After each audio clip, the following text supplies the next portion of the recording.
ABN channel మీద దాడిని తప్పు అంటూ ఖండిస్తున్నారు. దాడి జరగలేదు నాయన, నిరసన జరిగింది. నిరసనకి దాడికి ఎంత తేడా ఉందంటే, అంబటి రాంబాబు గారి ఇంటి మీద 7 గంటల 20 నిమిషాలు జరిగింది దాడి. దాడి క్రిమినల్ కాన్స్పిరసీ, కుట్ర కోణంతో జరిగిన దాడి. కానీ నిరసన జరిగింది ఏబిఎన్ ఛానల్ దగ్గర.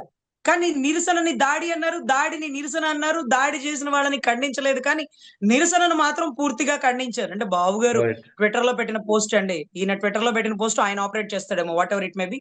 సరే, ఇక్కడ ఆయన చేయాల్సిన పనులు చేయకపోగా పార్టీని ప్రక్షాళన చేస్తున్న పరిస్థితి అయితే నడుకుంది సార్. మీరు చెప్తున్నట్టు రుక్మిణి కోట గారు కానీ, లేకపోతే ఇంకా చాలా చాలా, అంటే ఎన్నాళ్ళలో ప్రజారాజ్యం నుంచి ఉన్న వాళ్ళందరూ గేట్ల అవతలున్నారు. మధ్య మధ్యలో డబ్బులు మూటలతోనో, డబ్బులు షెల్ కంపెనీలతోనో, లేకపోతే ఉన్న వాళ్ళ మీద నిందలేసి వైసీపీ కోవట్లని పంపించేసి, లోపల ఉన్న వాళ్ళు ఎవరంటే టీడీపీ కోవట్లండి. టీడీపీ అనుసంధానమైన కోవట్లు లోపలుంటూ తప్పుని ప్రశ్నిస్తూ అదేందన్నా అని అనిన వాళ్ళకి వైసీపీ కోవట్లని ముద్ర వేసి విసిరేస్తున్నటువంటి పరిస్థితి, దుస్థితి సార్. Sir, right. దీన్ని ఎలా అర్థం చేసుకోవాలో చూడాలి.